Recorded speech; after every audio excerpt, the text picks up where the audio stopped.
Halo guys, berikut ini cara membuat folder di iPhone 13. Untuk membuat folder di iPhone, di sini ada dua cara. Okey, berikut ini tutorial. Yang pertama, silahkan buka aplikasi foto. Setelah itu kalian pilih album.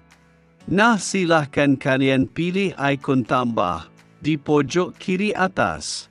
Setelah itu akan tampil dua pilihan, album baru dan folder baru. Di sini saya contoh di album terlebih dahulu. Kemudian masukkan nama sesuai keinginan.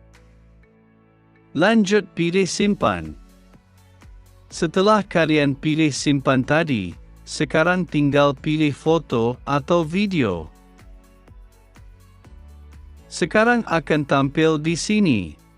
Sekarang lanjut ke folder, masih sama pilih ikon tambah. Kalian masukkan nama, pilih simpan.